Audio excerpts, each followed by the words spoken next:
top, what it look like. Top of the top, guys, what it look like.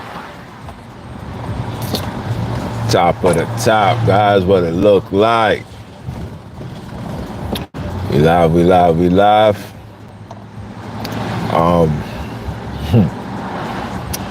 Yesterday's live was phenomenal. You know how we do. You know, I like to keep my foot on all necks, pause. But we live today again. And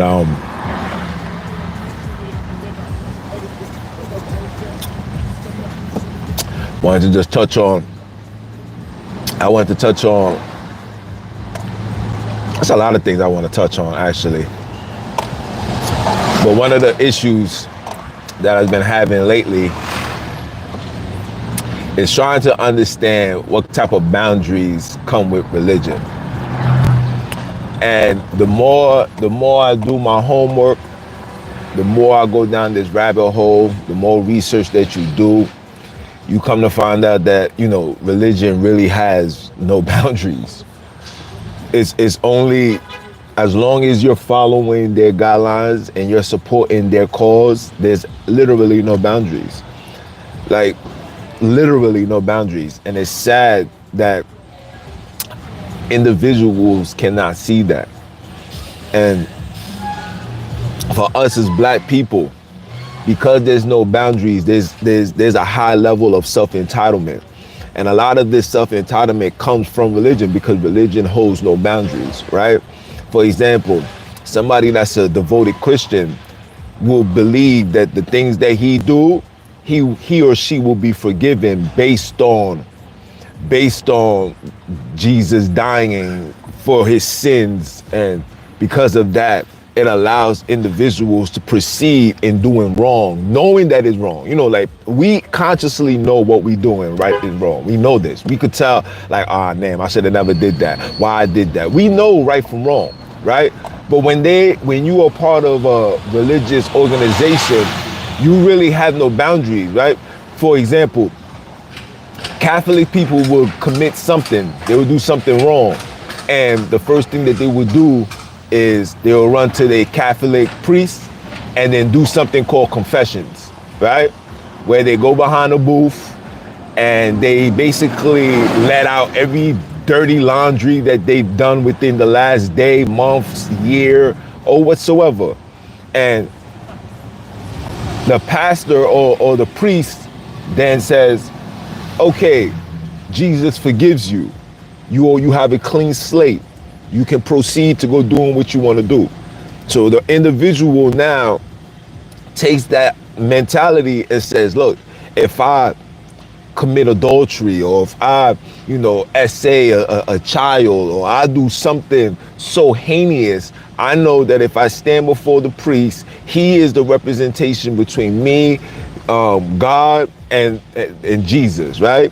So he comes and he listens to what I'm saying, then he forgives me, then I get to proceed. So when you see these things are being promoted in all religion, and it doesn't even matter the religion, bro. All the religion does the same thing. You know what I'm saying? Judaism, what they call Judaism. Damn. Wow. I've been out the loop for so long, I totally forgot. If you guys could remember, please let me know. Damn. Oh my G's. Oh, the 11th bread. There we go. Right? Where you inflict yourself and you ask God for forgiveness. This is right after Passover, right? You inflict yourself for 7 to 10 days and you confess and you try to do right and you fast and you stay away from eating bread and you do all of that. You know what I'm saying? And then even with Islam, I'm not too good with Islam because Islam, since the time I was young, I always knew being around that was just wasn't it. You know what I'm saying? Me coming from a diverse school and knowing how these people used to operate towards black people, like Islam used to be very secretive when it came to black people. You know what I'm saying? It was very secretive. Like, you would not be allowed to participate in their mosque, okay, unless you was brought in by someone. It's now that they're opening the doors for everybody.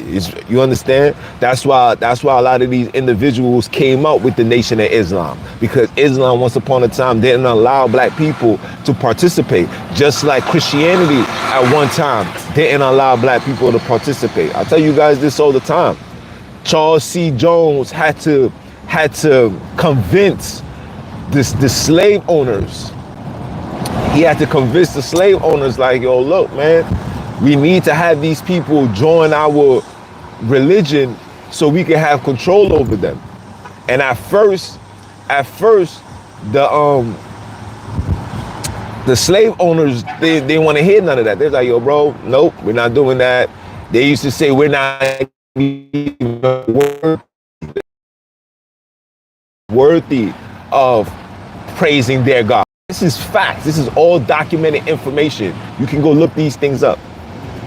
They said that we wasn't worthy in following their religion. And after years and years of rebellion, and Charles C. Jones was also a slave owner as well. Don't let people fool you. He was also a slave. He had his own plantation. And when he showed them how he had his slaves under control, that's when the slave owners was like, you know what? Maybe we'll give that a chance. Maybe we'll give that an air. And then Charles C. Jones used to travel from wherever he was at. I'm talking miles and days and weeks to get to these other plantations to bring forth this ideology, to teach the Negroes this so-called religion. This is why I'm in the position that I'm in when I'm telling you, nah, bro, nah, it's not what you think it is. All of these things is really, it's a facade. It's a facade, and it's literally designed to keep you away from who you are, right? Slaves didn't know nothing about Judaism, Christianity, Islam until slavery, bro. We didn't know nothing about these things. We did not know anything about these things. And I know a lot of you guys wanna be like, nah, that's not true. Christianity and this was already in Africa. We was already practicing it, and they took it and they created their own version. That's not true. All of that is lies. We didn't practice nothing. They didn't take nothing from us. What they did was they copied the stories from the what's the name of this religion? Oh damn, what's the name? We know that they took it from the Book of the Dead. The Book of the Dead. What's the other guy's name? Shit. It begins with an S. I can't get it off the top of my head right now, right? They took those religions and they sat down and they said, I want a religion to be just like this. I want my people to be under control like this. When you look at Constantine, go look up Constantine's work. Constantine's work will show you and tell you exactly his vision and what he wanted for the whole Roman world to follow. He wanted the Roman ideology to be the number one ideology all over the world. He wanted the Jesus story to be the story all over the world. And you see, you look around, everything is under Roman law. Not Roman law, the canon law. Just look at society. Everything is under that ideology. Okay? When you see Congress and the president and stuff, it's all under Roman rules. This is the Roman foundation. This is the Roman Empire that we're living in. This empire that you guys are believing that is gonna come to an end, and somebody black is gonna come down and redeem us and put us back in the proper position. I want you to really think about that for a minute. As a human being, I really want you to process that. I really want you to process that and ask yourself this question. Does that even make sense? You really believe that such thing like this is going to happen? If you believe such thing like this is going to happen, then, I don't know. You know what I'm saying? In the book of Revelations, it doesn't give us any insight on AI technology. It doesn't give us any insight on the AI technology, the AI technology takeover. Don't give you no story about that. And then every year, every month, every week, they're re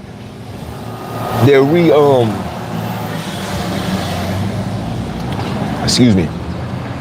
Every month, every week, they're redoing the Bible every time. When I look into my phone and I pull up the Bible, it's always telling me an update. What am I updating for? But you guys don't understand that these things was intentionally put inside these books to conform and to convert and have brothers and sisters follow suit. And because of that, you see individual just look at what it's producing. It's producing a land of people who live with no boundaries. There's no law. There's no law other than the laws and the rules and regulations of fear that you must stand by and follow. And if you don't follow, and if you don't stand on it, you're considered a heretic, you're considered evil, you're considered demon possessed, you're considered everything in books other than the fact that this is not for real. This doesn't make sense. This is not accurate. This doesn't connect us back to our kingdom. It doesn't connect you back to your kingdom, guys.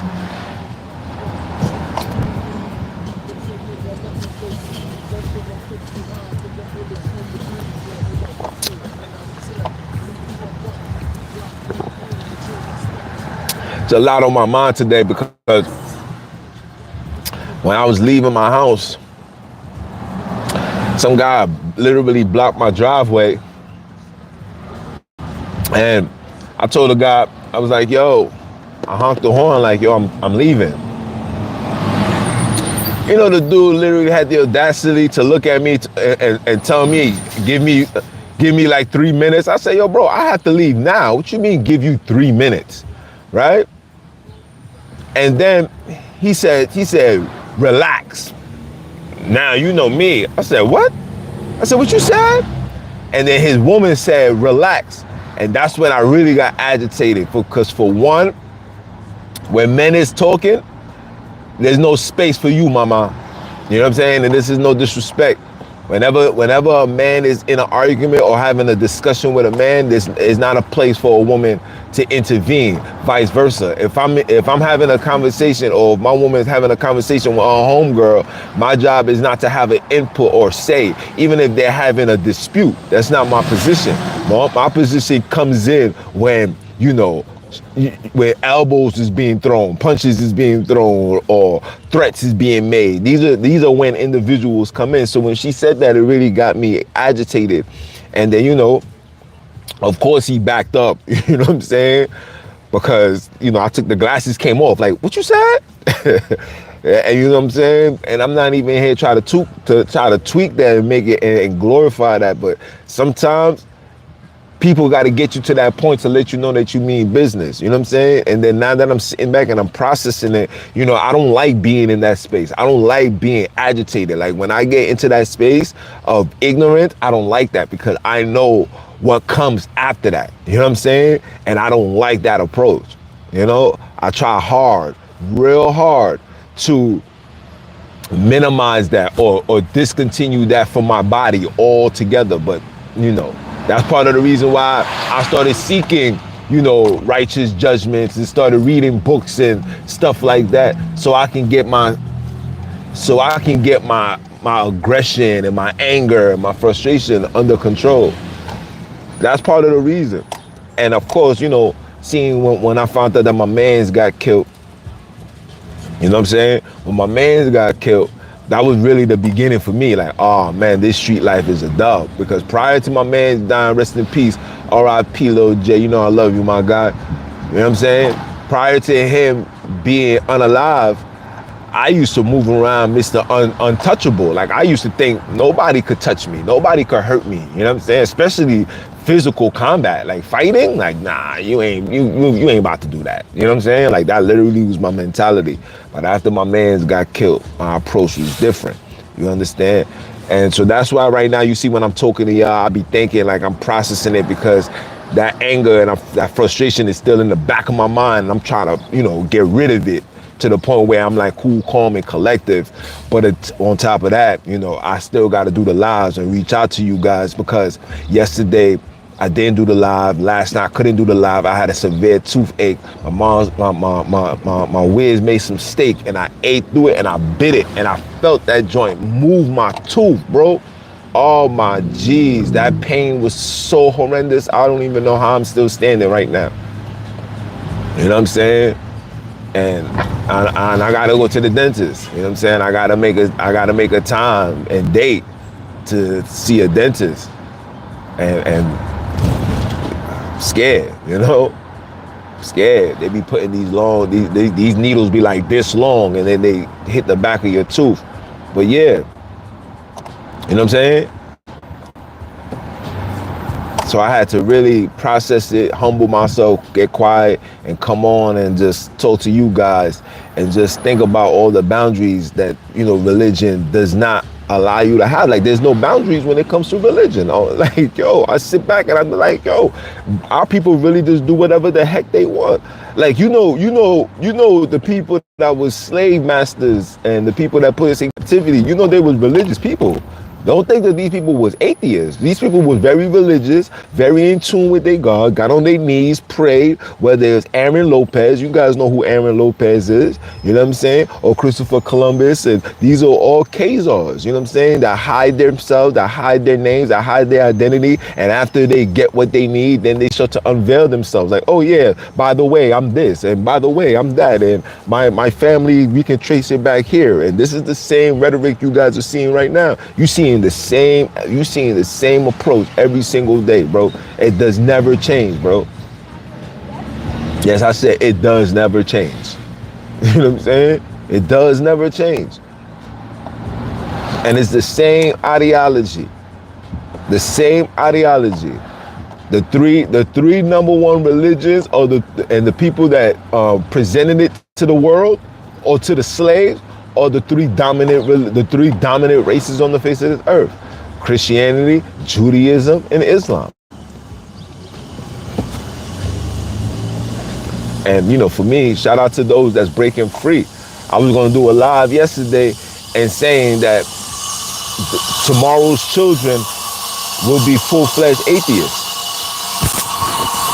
Hold on, let me turn this on.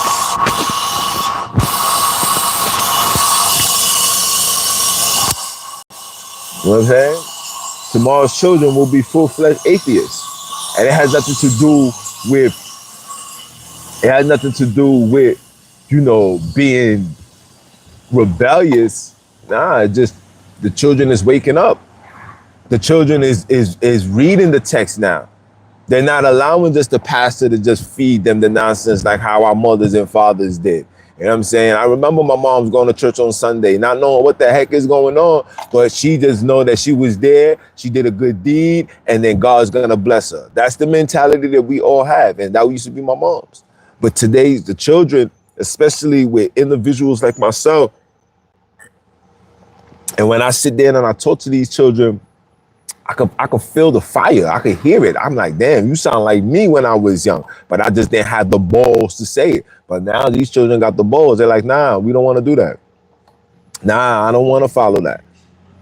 And people is gonna think, people is taking it as, oh, this is the falling away that the Bible is talking about. Listen, guys, there was a falling away when Jesus was alive. If you read the text and you read it accordingly, it was a falling away. That's why Jesus had to come. You remember? That's why Jesus had to come, because there was already a falling away. And when Jesus came, even his approach, his appearance wasn't good enough. Because when you read the book of Paul was always trying to convert the brothers and sisters into this ideology. And speaking of Paul, I'm telling you, I'm gonna do a verdict on who Paul really was. I'm gonna show you who Paul really was. Paul is not what you think it is. Paul's writings isn't confusing. It is not meant to be confused. It was meant to be what you see it is, because you guys have forgotten that Paul never walked with Jesus, bro. Show me one scripture where you seen Paul walking with Jesus. Paul never walked with Jesus. In fact, Paul never seen Jesus ever. Don't you go ahead and go believe that story that he caught him in a dream and he was blind for 3 days, and you believe that. Paul never walked with Jesus. Never, not one time. Never had an interaction, never broke bread, never kept the Sabbath, never did the feast day with each other. They never. None of these things never happened. If I'm lying, I'm flying. Prove me wrong. That's why. And when you read Paul's doctrine goes against everything Jesus says. Everything. Not one thing that Paul says that Jesus said, yes, that's what you're supposed to do. No. Paul went against everything that Jesus said to do. Paul said, go not into Jesus said, go not into the lost sheep, but into the house of Israel. Paul then said, I'm here to teach the doctrine to all people. Doesn't matter. Doesn't matter the kings, doesn't matter the kinfolk. And then when you read it, you be like, wait, this is contradictional. And then this is when the rebuttals come in and they will say, this is what this really means. This is what that. No, bro, you got to read the Bible for what it is. Don't go out your national realm to try to, understand what's being written. No, the people that wrote the Bible wrote it exactly how it was, as a story. Don't let these religious people misguide you. This is what I'm trying to tell you guys. We're letting these people misguide us and feed us foolish ideology when things don't make sense, bro. You understand what I'm saying? You got to read it for what it is. Don't take nothing out of context. Take it for what it is. When you read the Bible for what it is, it's a story, right? When you read the book of Joshua, it's a story. When you read the book of Job, it's a story. It's never, oh my gosh, this is what it means.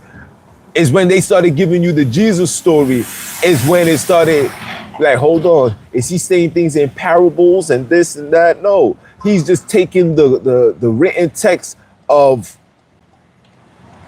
the Book of the Dead and he's creating his own version. That's just what you guys are witnessing. That's just what that is, guys. That's why it's created like that. Because if it was written just how it was, without no pieces here and there, you will see the plagiarism. You will see, oh wait, hold on. This was taken from here. And that's how I was able to find out all this information. I was like, wait, hold on. This was taken from here. Hold on. Wait, why does this sound like the book? Why does the Book of the Dead sound like the Jesus story? Horus, you know what I'm saying? His mother was Isis, and she had a spiritual intervene, and God came and told her she was gonna have a baby. Where you think the Mary story come from? I'm telling you guys, when you go down this rabbit hole, man, you're gonna be so pissed off, bro. You're gonna be so pissed off. You're going to be very, very upset for the things that you will find. You will be very, very upset. And all of this is intentional, bro. Now that we're living in the age of information, right? You got to find a way to combat this, right? So what you use to combat it is you got to just throw out more rhetoric, more nonsense, and more confusion, where it's going to put you in a position where it's like, you know what? I'm done with religion. And for me, as a black man, I could tell you I'm done with religion, because religion is just not what we are. I'm a spiritual person, right? There's a soul that operates in a spiritual form. I'm not following the ideologies of Socrates and philosophies. Nah, I'm not doing that, because it has been proven that it's not effective. It's not. And when you look at the Jesus story, you're like, damn, so you really just took this story. You really just took this story from these people and created your own version. Look it up. Even in the Hebrews, even in Isis. Remember, Remember Horus, his mother was Isis. Ra, remember that was Horus' father. Isis, Ra, and El. El is the Elohim, is God, is the supreme being. That's where they get that from. All of it is Egyptian text, bro. All of it. Every religion is a copy and paste because remember, Egypt at one time was the greatest civilization to man. Okay? And there's archaeological proof to prove that. So when these people, remember, these people come from cold, savage caves. So when they came into Egypt, right? When they came into Egypt, this is years after the Sashu people. Yes, I said it, the Sashu people. This is years after the Sashu people done migrated out of Egypt because they was prisoners in Egypt, guys. I repeat, they was prisoners in Egypt. That's the Sashu people. They was prisoners in Egypt. They used to worship Yahweh. Yahweh, before Yahweh was what Yahweh is today, Yahweh was considered the weather god, the storm god, the god of destruction. That's who Yahweh. And Yahweh's father was El. That's where they get the El from. But El, I forgot the El. I said the El Kebulan. The El, I forgot exactly which Egyptian god that they took it from. I don't have it off the top of my head. When I go home, I will have to go look into my archives to show you. This is facts. I'm driving past the military base.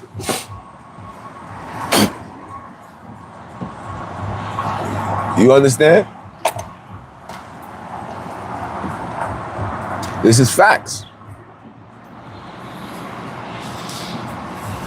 Can't make this stuff up. This is where you get the Isis and the Ra and the El. All of it goes back to Egyptian texts. All of it. So when they say religion started in Africa, they're not lying. Religion did start in Africa. It did.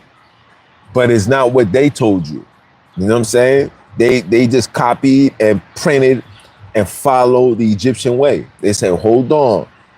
I want this type of power. I want this type of rule. I want this to be us all over the world.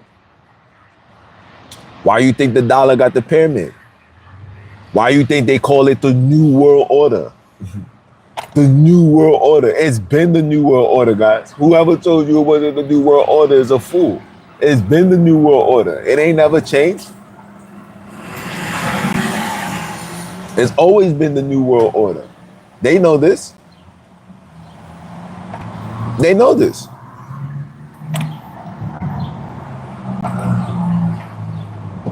It always has been the New World Order. The New World Order is the new world that they will create, and they're going to have complete order and control over it. How do you do that? You must first detach everybody from their customs, culture, their beliefs. You must tell them that if they don't follow such and such, they will die. And that's what happened. This is where you get the Crusades from. This is where you get the Islam from. All of that. Islam and these people are the same people, guys. I tell you guys this all the time. There's nothing different. Just because some person's shade is darker, they are the same people. They got the same agenda. Okay? This is why when you hear the war between Iran and all of that is BS, bro. All of that is BS. There will never be a war between them two because them two are worked side by side, hand in hand. This is facts.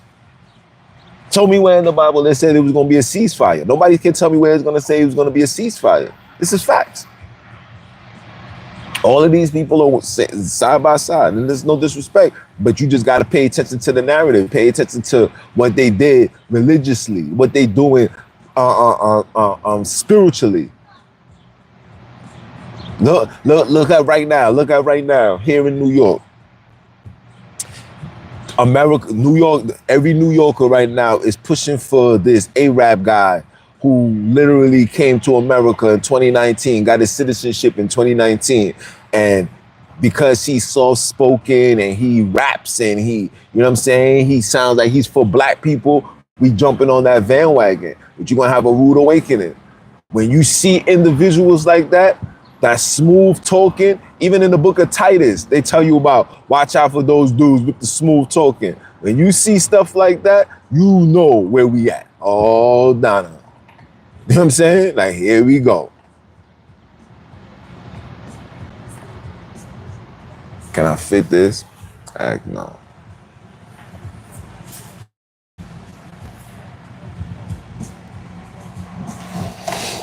But yo, guys, I gotta make this run. I'm gonna see y'all maybe tonight. If not, definitely tomorrow. All right, it's your brother, man. I'm a holla. One.